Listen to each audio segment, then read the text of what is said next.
Bharat ASEAN शिखर सम्मेलन और 11वीं पूर्व एशिया शिखर बैठक में हिस्सा लेने के लिए लाओ पीपल्स डेमोक्रेटिक रिपब्लिक पहुंचे प्रधानमंत्री नरेंद्र मोदी ने जापान के प्रधानमंत्री शिंजो अबे से की मुलाकात के दौरान दोनों नेताओं के बीच कई महत्वपूर्ण द्विपक्षीय मुद्दों पर हुई चर्चा। अमेरिका ने पाकिस्तान से सभी आतंकी गुटों के खिलाफ कड़ी कार्रवाई और मुंबई आतंकी हमले के मामले में पूरी जवाबदेही और न्याय के साथ जल्द कार्रवाई करने के दिए निर्देश। राष्ट्रपति बराक ओबामा ने एशिया प्रशांत क्षेत्र में भारत की बढ़ती भूमिका का किया स्वागत। कहा, सभी क्षेत्रों में दोनों देशों के संबंध नई ऊंचाई पर। वित्त मंत्री अरुण जेटली ने जीएसटी को परिवर्तनकारी कदम बताते हुए कहा कि जीएसटी से आने वाले समय में घटेंगी कर की दरें। राजधानी में इकोनॉमिस्ट इंडिया समिट 2016 में वित्त मंत्री ने विभिन्न सेक्टर्स की समस्याओं को बताया एनपीए की वजह। जम्मू कश्मीर का दौरा करने वाली संसदीय सर्वदलीय प्रतिनिधिमंडल की आगे की रणनीति पर चर्चा के लिए राजनाथ सिंह की अध्यक्षता में नई दिल्ली में बैठक। प्रधानमंत्री कार्यालय में राज्य मंत्री जितेंद्र सिंह ने कहा, कश्मीर में हालात से बेहतर तरीके से निपटने के लिए एकमत हैं सभी सदस्य। पंजाब में टिकट के बदले आम आदमी पार्टी नेताओं के कथित तौर पर सेक्स स्कैंडल में शामिल होने के आरोपों ने पार्टी की बढ़ाई दिक्कतें। पंजाब महिला आयोग ने डीजीपी को मामले की जांच के लिए लिखा पत्र।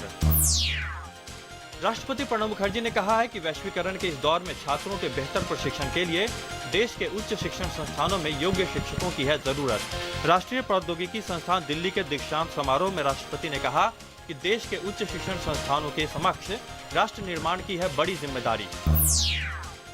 तमिलनाडु के लिए पानी छोड़ने के सुप्रीम कोर्ट के आदेश के बाद कर्नाटक के किसानों का विरोध प्रदर्शन जारी।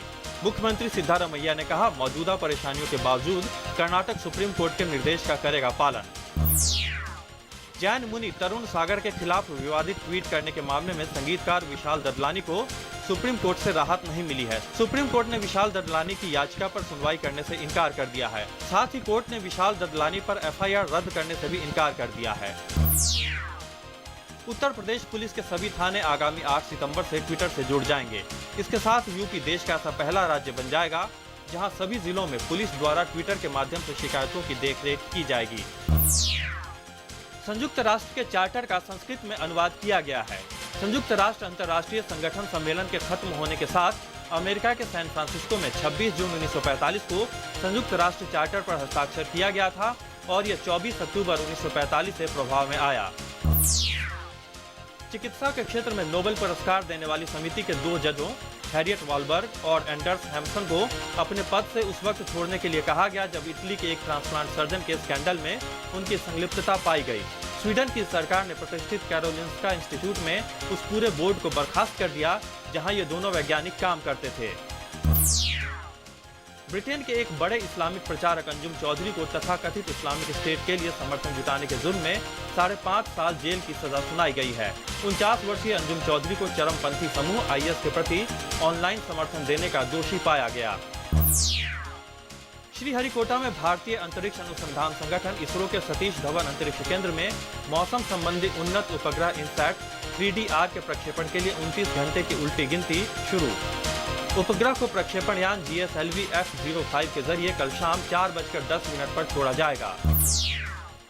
सर्बिया के नोवाक जोकोविच और जर्मनी की एंजेलिक कर्बर अमेरिकी ओपन टेनिस टूर्नामेंट के सेमीफाइनल में पहुंच गए हैं। महिला सिंगल्स में एंजेलिक कर्बर और कैरोलिना वोजनियाकी ने भी अनास्तासिया सेवेस्तोवा को हराकर सेमीफाइनल में जगह बनाई है। 2016 का पैरालंपिक गेम्स ब्राजील के रियो दी जेनेरियो में आज से होंगे शुरू। दिव्यांग एथलीटों के लिए अंतर्राष्ट्रीय स्तर पर यह बड़ा आयोजन। भारत से 17 एथलीट खेलों में ले रहे हैं हिस्सा।